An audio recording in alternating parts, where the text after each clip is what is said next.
আল্লাহ আমার রব, এই রবি আমার সব, দামে দামে তন মনে তারি অনুভব। তোমার দুনিয়াতে আমি যেদিকে তাকাই, অথই নিয়ামতে ডুবে আছি সবাই। পাক পাখালির গানে শুনি তসবিহ কলরব, তসবিহ কলরব। আল্লাহ আমার রব, এই রব। আসসালামু আলাইকুম রহমতুল্লাহি ওয়া বারাকাতুহু। দূরের ও কাছের সম্মানিত দর্শক শ্রোতা, প্রীতি এবং শুভেচ্ছা জানিয়ে শুরু করছি আপনাদের প্রিয় অনুষ্ঠান আপনার জিজ্ঞাসা। সাথে আছি শরীফ বায়েজিদ মাহমুদ। দর্শক, আজও আপনাদের চিঠির, আপনাদের মেইলের প্রশ্নের জবাব দেওয়ার জন্য আমাদের সঙ্গে স্টুডিওতে উপস্থিত রয়েছেন প্রখ্যাত আলেমেদিন ডক্টর মোহাম্মদ সাইফুল্লাহ। আসসালামু আলাইকুম ওয়া রাহমাতুল্লাহি ওয়া বারাকাতুহু। শেখ, কেমন আছেন আপনি? ধন্যবাদ আপনাকে। আলহামদুলিল্লাহ আলহামদুলিল্লাহ আলহামদুলিল্লাহ। আমরা প্রথমে একটি মেইল নিচ্ছি, এটা পাঠিয়েছেন মোহাম্মদ ইর্তেজা। আপনি প্রায়শই আমাদের মেইল করে থাকেন, ধন্যবাদ আপনাকে এর জন্য। আপনি লিখেছেন, শায়েখের কাছে একটি বিষয় জানতে চাচ্ছি। জাগতিক পড়াশোনায় কিছু বিষয় আছে যেগুলো আমাদের দেশের পাঠ্যসূচিতে আছে এবং এগুলো কেউ স্বীকার করলে সে কাফির হয়ে যাবে। স্বাভাবিকভাবে এগুলো এড়িয়ে যাওয়াতে কোনো সমস্যা না থাকলেও বর্তমান পরিস্থিতিতে পাঠ্যসূচি সংক্ষিপ্ত করার কারণে নতুন ধরনের শিক্ষার্থী মূল্যায়ন পদ্ধতিতে উপরের শ্রেণীতে প্রমোশনের জন্য এগুলো পড়ালেখা করা অনেক শিক্ষার্থীর জন্য যদি বাধ্যতামূলক হয়ে যায় তাহলে এর হুকুম কি? এতে শিক্ষার্থীর নিজেরও ফিতনায় পড়ার আশঙ্কা রয়েছে। বিষয়টি অবগত করে উপকৃত করবেন। ধন্যবাদ, খুবই গুরুত্বপূর্ণ প্রশ্ন করেছেন। হ্যাঁ, এই ধরনের বিষয় যেগুলো আসলে হয়তো আকীদাগত দিক থেকে বিচ্যুতি, অথবা আদর্শিক দিক থেকে বিচ্যুতি, অথবা নৈতিক যে স্খলন আছে, এই ধরনের বিষয়, এগুলো যদি কেউ পড়তে বাধ্য হন, তিনি তার জন্য পড়া জায়েজ। সেক্ষেত্রে তিনি মূল যেটা ধারণা, সেই ধারণা, সঠিক ধারণা যেটা আছে সেটা জেনে নেবেন, সেটা আগে জেনে নেবেন, তারপরে তিনি পড়বেন। কারণ হচ্ছে, আগে যদি এই বিষয় সম্পর্কে তার ধারণা না থাকে তাহলে তিনি ফিতনায় পড়ার সম্ভাবনা আছে। কিন্তু যে আগে তার কাছে স্পষ্ট থাকে যে তিনি যে জায়গায় যাচ্ছেন, এই জায়গায় যাদের সাথে দেখা হবে এরা সব ওই প্রকৃতির লোক, তাহলে তিনি সতর্ক থাকতে পারবেন। এই জন্য এই ক্ষেত্রে অবশ্যই আগে থেকেই ইসলামের মূল নলেজ এ বিষয়ে তিনি নিয়ে নেবেন। সেটা ঘরোয়াভাবে নিতে পারেন, অথবা প্রাইভেট কোনো স্কলারের কাছ থেকে নিতে পারেন, অথবা পারিবারিকভাবে নিতে পারেন। এই ধারণা পরিপূর্ণ নিয়ে তিনি এই বিষয়গুলো পড়বেন। যেমন কোরআনে কারীমের মধ্যে ফেরাউনের নাম আছে, কিন্তু ফেরাউনের কথা আছে না কোরআনে কারীমে? আছে না? ফেরাউনের ষড়যন্ত্রের কথা কোরআনে কারীমের মধ্যে বর্ণিত হয়েছে। তারপরে আরো অন্যান্য যে সমস্ত জালেম আছে তাদের কথা বলা হয়েছে, তাদের বর্ণনা রয়েছে। সুতরাং এগুলো সম্পর্কে এদের ইতিহাস পড়লে, যেমন নমরুদের ইতিহাস যদি আপনি পড়েন, ঠিক না, তাহলে তো আপনি গুনাহগার হয়ে যাবেন না। কিন্তু এদের ইতিহাস আমাদের পড়া দরকার হবে। কিন্তু আমরা জানার জন্য অনেক কিছু আমাদের পড়তে হয়, জানার জন্য অনেক কিছু পড়তে হয়, কিন্তু এটা মানার জন্য বা বিশ্বাস করার জন্য নয়। এটা শুধুমাত্র আপনি যেহেতু এই ময়দানে আপনাকে এই বিষয়গুলো সম্পর্কে অবশ্যই জানতে হবে। এই জন্য আপনি বাইবেল যদি কেউ কোনো ব্যক্তি পড়ে শুধুমাত্র জানার জন্য, বাইবেলের ভুল যেগুলো আছে সেগুলোকে মানুষের কাছে তুলে ধরার জন্য, তাহলে এটা তার জন্য জায়েজ। কিন্তু মানার জন্য বা জ্ঞান অর্জন করে আমল করার জন্য নয়, তাহলে এটা তার জন্য নাজায়েজ নয়, হারাম, নিষিদ্ধ বিষয় নয়। এই ক্ষেত্রে আপনার এই বিষয়গুলো আপনি এগুলো যদি পড়তে বাধ্য হয়ে যান তাহলে আপনার জন্য জায়েজ, ইসলামী শরীয়ত এটাকে অনুমোদন দিয়েছে। কিন্তু যদি এড়িয়ে যেতে পারেন এটা সবচেয়ে উত্তম। বিকল্প কোনো ওয়ে থাকে তাহলে এড়িয়ে যাওয়াটাই আপনার সবচেয়ে উত্তম। কিন্তু যদি এড়িয়ে যাওয়ার কোনো অবকাশ না থাকে তাহলে আপনি এগুলো পড়বেন, এই বিষয়গুলো ভালো করে জানার জন্য, তাহলে আপনার জন্য এটি নাজায়েজ নয়, নিষিদ্ধ নয়। ধন্যবাদ। আশা করছি ভাই ইর্তেজা আপনি প্রশ্নের উত্তর পেয়েছেন। এরপরে আরও একটি মেইল পাঠিয়েছেন মোহাম্মদ রবিউল ইসলাম, নাটোর থেকে। আপনি বলছেন, আমি শুনেছি কোরআন তেলাওয়াত শুনলে সওয়াব হয়। হাফিজরা যে ইয়াদ রাখার জন্য যে তেলাওয়াত করে সেটা শুনলেও কি সওয়াব হবে? অবশ্যই। কোরআন কারীমের আওয়াজ, তেলাওয়াত শোনার, হাফেজের কাছে শুনেন, কারি সাহেবের কাছে শুনেন, ইমাম সাহেবের কাছে, এমনকি যদি আপনি ক্যাসেটেও শুনেন, মোবাইলেও শুনেন তাহলেও সওয়াব হবে। জি ধন্যবাদ শায়েখ। এরপরে প্রশ্ন করেছেন শামীমা নার্গিস, আপনি মেইল করেছেন। শামীমা নার্গিস বোন, আপনি লিখেছেন আসসালামু আলাইকুম, আপনারা কেমন আছেন? জি আলহামদুলিল্লাহ, আমরা ভালো আছি। আজকে সকালে চাশতের নামাজ পড়ার সময় আমি 2 রাকাত পড়ে ভুলে দাঁড়িয়ে 3য় রাকাত শুরু করি। হঠাৎ মনে পড়ে যায় যে এমন তো হওয়ার কথা না। তখন আরও 1 রাকাত মিলিয়ে 4 রাকাত বানিয়ে ফেলি এবং ভুলের জন্য সাহু সেজদা দিই। আমি কি ঠিক করলাম? 2 রাকাত পরে যে বৈঠক আমি মিস করলাম তার কি হবে জানাবেন প্লিজ। ধন্যবাদ। আপনি 2 রাকাত করে 4 রাকাত পড়লে আপনার জন্য উত্তম। আর যদি কোনো কারণে আপনি একাধারে 4 রাকাত পড়েন সেটাও আপনি পড়তে পারবেন, এটা আপনার জন্য জায়েজ রয়েছে, এটা আপনার জন্য জায়েজ রয়েছে। বাকি মাঝখানে যে বসেন নাই, এর জন্য সাজদায়ে সাহু দেওয়ার যে কাজটি আপনি করেছেন সেটা আপনি নিজের ইজতিহাদের মাধ্যমে করেছেন, নিজে ইজতিহাদ করেছেন। নফল না করলেও হয়ে যেত, না করলেও চলতো, তবে আপনার সালাত হয়ে গিয়েছে, আপনার সালাত হয়ে গিয়েছে। সকল নফল নামাজের ক্ষেত্রে একই বিধান। জি জি শুকরিয়া, জাযাকুমুল্লাহ। বোন শামীমা নার্গিস, আশা করছি উত্তর পেয়েছেন। এরপরে মাহবুবুর রহমান, আপনি মেইল করেছেন। আসসালামু আলাইকুম, আমার কয়েকটি প্রশ্ন। জি, আপনি প্রথম প্রশ্ন করেছেন ফরজ নামাজের পরে আমরা আয়াতুল কুরসি পড়ি, তার আগে বিসমিল্লাহ পড়ব নাকি আউযুবিল্লাহ বা বিসমিল্লাহ দুটোই পড়তে হবে? ফরজ নামাজের পরে আমরা আয়াতুল কুরসি যদি পড়ি, তার আগে বিসমিল্লাহ পড়ব নাকি আউযুবিল্লাহ, নাকি আয়াতুল কুরসি পড়ার আগে আউযুবিল্লাহ বিসমিল্লাহ পড়ে পড়ার দরকার নেই, যেহেতু এগুলো আজকার হিসেবে এসেছে। এগুলো ঠিক যেভাবে আসছে সেভাবেই পড়বেন, যেভাবে রাসূলুল্লাহ সাল্লাল্লাহু আলাইহি ওয়াসাল্লাম পড়তেন সেভাবেই। আল্লাহু লা ইলাহা ইল্লা হুল হাইয়ুল কাইয়্যুম লা তাখুযুহু সিনাতুন ওয়া লা নাওম, এখান থেকে পড়ে যাবেন। আর যদি কেউ মনে করেন যে না, তিনি আউযুবিল্লাহ দিয়ে পড়েন, শুধু আউযুবিল্লাহি মিনাশ শাইতানির রাজিম এটা পড়তে পারেন, কিন্তু আজকারের মধ্যে যেভাবে এসেছে উত্তম হচ্ছে সেভাবেই পড়া। এর মধ্যে আউযুবিল্লাহ বিসমিল্লাহ কোনো কিছু ইনক্লুড করার প্রয়োজন নেই, মানে নতুন কোনো সংযোজনের প্রয়োজন নেই। কোরআন পড়তে তো আমরা আউযুবিল্লাহ কোরআনে কারীম তেলাওয়াত করতে গিয়ে মানে এটা তো আজকার জিকির হিসেবে পড়তেছে, জিকির হিসেবে পড়ছে, জিকির হিসেবে যেগুলো পড়বে সেগুলোর মধ্যে আউযুবিল্লাহ বিসমিল্লাহ কোনোটাই যোগ করার প্রয়োজন নেই। ওকে, জি। আপনি আরো প্রশ্ন করেছেন যে ফরজ এবং সুন্নত নামাজের সিজদায় কি বাংলায় দোয়া করা যাবে? সিজদায় গিয়ে ফরজ এবং সুন্নত সালাতের মধ্যে কি সিজদায় বাংলা দোয়া করা যাবে? হ্যাঁ, বাংলায় দোয়া করতে পারবেন, কারণ সিজদা তো দোয়ার জায়গা। রাসূলুল্লাহ সাল্লাল্লাহু আলাইহি ওয়াসাল্লাম দোয়া কাবুলের অত্যন্ত গুরুত্বপূর্ণ জায়গা হিসেবে সিজদাকে রাসূলুল্লাহ সাল্লাল্লাহু আলাইহি ওয়াসাল্লাম চিহ্নিত করেছেন, 1 নম্বর পয়েন্ট। 2 নম্বর পয়েন্ট আরেকটি গুরুত্বপূর্ণ কথা বলেছেন, সেটা হচ্ছে আকরাব মা ইয়াকুনুল আবদু মির রাব্বিহ, বান্দা একেবারে আল্লাহ তাআলার কাছে পৌঁছে যায় যে জায়গায় গেলে, সেটা হচ্ছে সিজদা।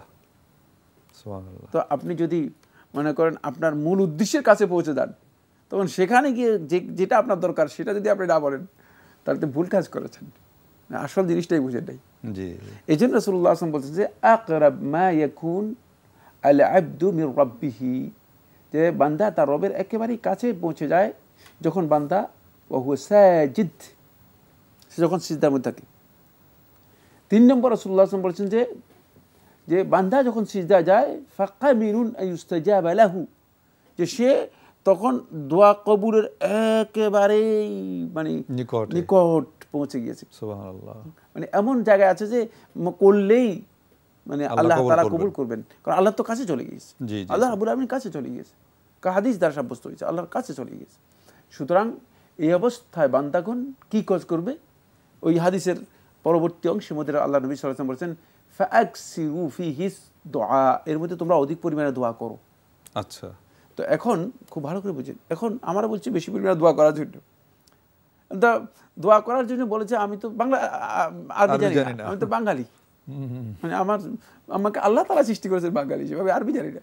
এখন সিজদায় যখন মানে আল্লাহর কাছে গেলাম, তখন সেখান থেকে উঠে গিয়ে তখন আমি কি বলবো যে ভাই আমার দোয়াটা একটু, আমি তো দোয়া করতে আরবি তো জানি না, একটু দোয়াটা আরবি করে দেন তো, কাকে বলবেন? মাওলানা সাহেব আপনি একটু পড়ে দেন। এখন কোথায় যাবেন আপনি? এই বিধান কে দিয়েছে? জি জি, এই বিধান কে দিয়েছে? আল্লাহ রাব্বুল আলামিনের কাছে আল্লাহর বান্দা, আল্লাহ রাব্বুল আলামিন তাকে যে ভাষা শিক্ষা দিয়েছে সেই ভাষাই কথা বলবে, সে ভাষাই কথা বলবে। জি, দোয়া হবে সেটা আল্লাহুম্মা গফিরলি, হে আল্লাহ আপনি ক্ষমা করুন, হে আল্লাহ আমাকে মাফ করে দিন। যিনি আরবি জানেন না তিনি বাংলাতে বলবেন, কোনো অসুবিধা নেই। দোয়া বাংলাতে করা যায়, সর্বাবস্থায় দোয়া বাংলাতে করা যায়, কারণ সকল ভাষা আল্লাহর সৃষ্টি। কারণ দোয়া কথা নয়, যেটা আল্লাহর কাছে চাইবেন সেটা দোয়া। জি জি জি। সুতরাং সেটা আল্লাহ, দুনিয়ার কোনো কথা নয়, কারো কাছে চাইছেন না, আপনি সরাসরি আল্লাহর কাছে বলছেন।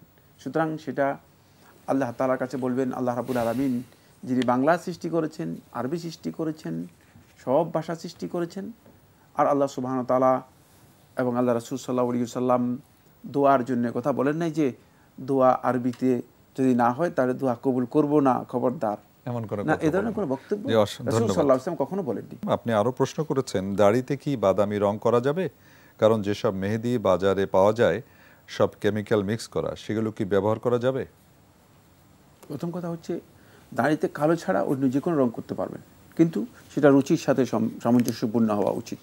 আচ্ছা। মানে যেটা সেলেফদের আমল থেকে প্রমাণিত হয়েছে, তারা লালচে, রেডিশ, লাল জাতীয় মেহেদি অথবা রং যেরকম। মেহেদি রং এই জাতীয় ব্যবহার করতেন। আর অথবা মানে মেহেদির সাথে, মেহেদি এটাকে আরবিতে হান্না বলা হয় তাকে, হান্না। মেহেদির সাথে, এর সাথে, মেহেদির সাথে মানে এটার সাথে সংযুক্ত করতেন কাতাম। কাতাম আরেকটা মানে এটাকে কি বলা হয় তাকে, উদ্ভিদ, মানে এটা কি মানে পাতালতার মতো আর কি। আচ্ছা আচ্ছা। সেটা ব্যবহার করা হলে মেহেদির সাথে অনেকটা কালচে হয়, মানে আচ্ছা। কালচে লাল, রেডিশ এই ধরনের হয়, এটা ব্যবহার করতেন। তো এই ধরনের রং ব্যবহার করা জায়েজ না, জায়েজ নয়। আর যে মেহেদিগুলো মার্কেটে পাওয়া যায় সেগুলো আপনি বলেছেন যে কেমিক্যাল মানুষের জন্য ক্ষতি করতে পারে, যদি ক্ষতি করে তাহলে ব্যবহার না করাই উত্তম, কিন্তু সেটা ব্যবহার করা না জায়েজ বা হারাম নয়। কেমিক্যাল ব্যবহার দেওয়া হয় তাকে শুধুমাত্র হয়তো ইয়ে করার জন্য, এটাকে না না প্যাকেজিং এর জন্য। আচ্ছা আচ্ছা। যেহেতু তারা এগুলোকে মানে টিউবের মধ্যে বা বিভিন্ন প্যাকেটের মধ্যে এগুলোকে দিয়ে থাকে, এই জন্য এই ক্ষেত্রে আপনি সেটা ব্যবহার করা আপনার জন্য হারাম বা নিষিদ্ধ নয়, যদিও এর মধ্যে কোনো কেমিক্যাল থাকে। জি। আপনি সবশেষে প্রশ্ন করেছেন, অভাব এবং দেনা পরিশোধের জন্য কি আমল করা যায়, পবিত্র কোরআন এবং হাদিসের আলোকে জানাবেন। আমি আমার চাকরি নাই 6 মাস যাবত, কি আমল করলে চাকরি পাওয়ার আশা করতে পারি? প্রথম কথা হচ্ছে নিয়মিত সালাত, 5 ওয়াক্ত সালাত আদায় করুন। জি। 5 ওয়াক্ত সালাত জামাতে আদায় করবেন। তিরমিজি রওয়ায়াতের মধ্যে এসেছে সালাত জামাতে আদায় করবেন 5 ওয়াক্ত, তাহলে আপনার চাকরির বিষয়টি আল্লাহ সুবহানাহু ওয়া তাআলা ইনশাআল্লাহ তাআলা বন্দোবস্ত করবেন।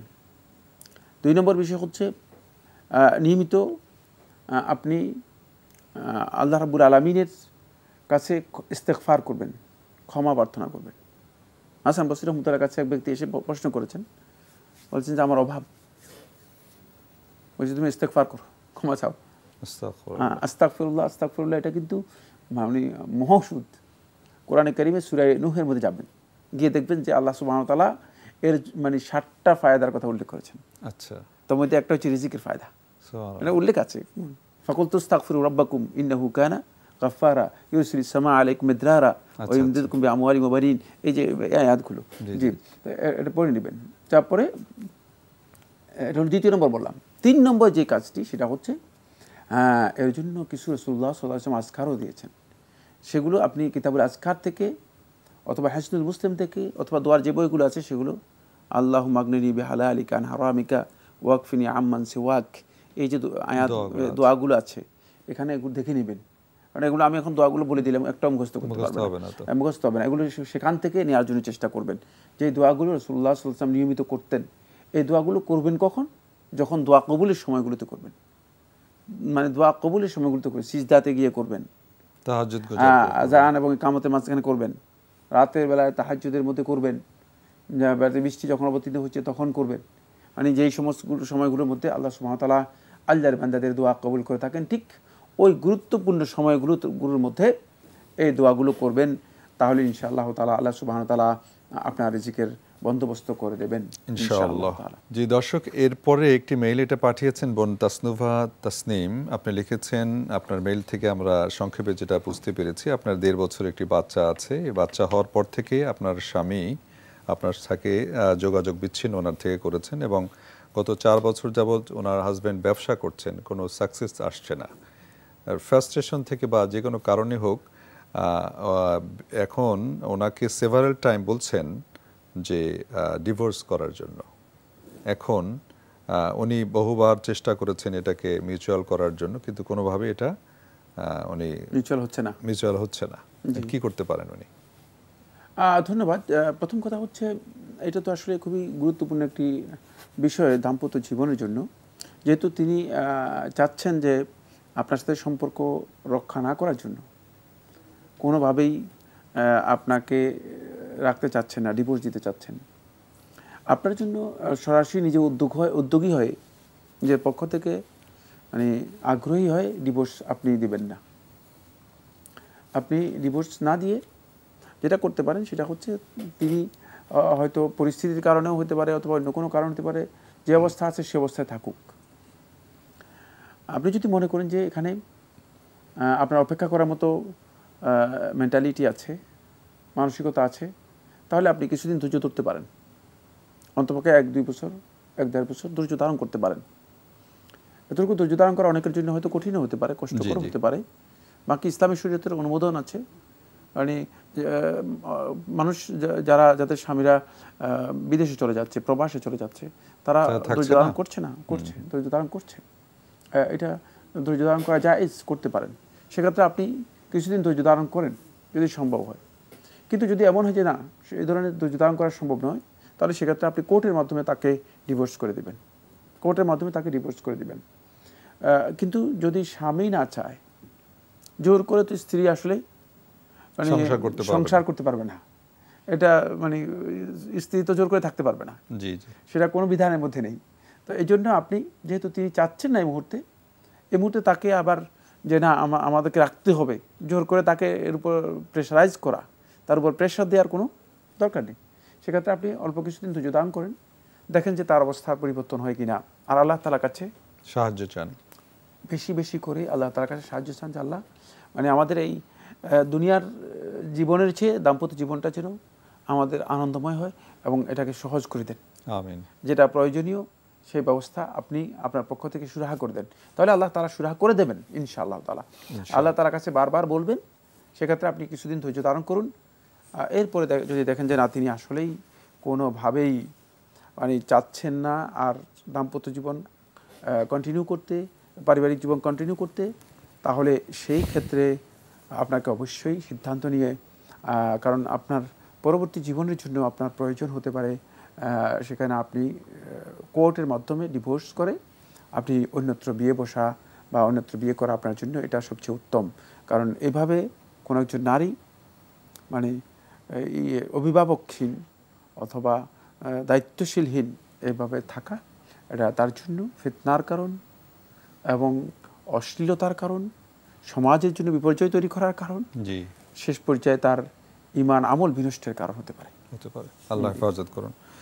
বোন তাসতুফা তাসনিম, শায়েখ আপনাকে যে সাজেশন দিলেন, আশা করছি আপনি তা আমল করার চেষ্টা করবেন। আল্লাহ রাব্বুল আলামিন আপনার এই সমস্যা থেকে উত্তরণের সঠিক উপায় বাতলে দিন, এই দোয়া করছি আমরা। শায়েখ, আজকের মতো আর হাতে সময় নেই, আপনাকে অসংখ্য ধন্যবাদ। জাযাকুমুল্লাহু খায়রান। আল্লাহ ইয়াসিকুম খায়রান। আল্লাহ তাআলা আপনাকে উত্তম প্রতিদান দান করুন। আপনাকে অনেক অনেক ধন্যবাদ। শুকরান। দর্শক, আজকে আমরা বিদায় নেব, তার আগে জানিয়ে দিচ্ছি আপনারা আমাদের এই অনুষ্ঠান অনলাইনেও দেখতে পারেন। দেখতে ভিজিট করুন www.ntvbd.com। এছাড়াও আমাদের ইউটিউব ও ভেরিফাইড ফেসবুক পেজ থেকেও আমাদের অনুষ্ঠান দেখতে পারবেন। আপনারা আমাদেরকে চিঠি লিখতে পারেন, ঠিকানা বলছি, পরিচালক আপনার জিজ্ঞাসা, এনটিভি, বিএসসিসি ভবন, 7ম তলা, 102 কাজী নজরুল ইসলাম এভিনিউ, কারওয়ান বাজার, ঢাকা 1215। ইমেল করতে পারেন আপনার জিজ্ঞাসা @ntvbd.com। দর্শক, আজকের আলোচনায়ও অনেক গুরুত্বপূর্ণ বিষয়গুলো শায়েখ আলোচনা করেছেন। আসুন আমরা এই আলোচনাগুলো অনুধাবন করি, বেশি বেশি আমল করার চেষ্টা করি। আর আসুন আমরা এই যে করোনা মহামারী চলছে, এ থেকে পরিত্রাণের জন্য মহান রব্বে কারিমের কাছে বেশি বেশি দোয়া করি, তিনি যেন আমাদের সবাইকে হেফাজত করেন। মহান আল্লাহ রাব্বুল আলামিন আমাদের সবাইকে ভালো রাখুন, সুস্থ রাখুন নিরাপদে। দেখা হবে ইনশাআল্লাহ আগামী কোনো অনুষ্ঠানে। আসসালামু আলাইকুম ওয়া রাহমাতুল্লাহি ওয়া বারাকাতুহু। আল্লাহ আমার রব, এই রবি আমার সব, দামে দামে তুন মনে তারি অনুভব। আল্লাহ আমার রব, এই রবি আমার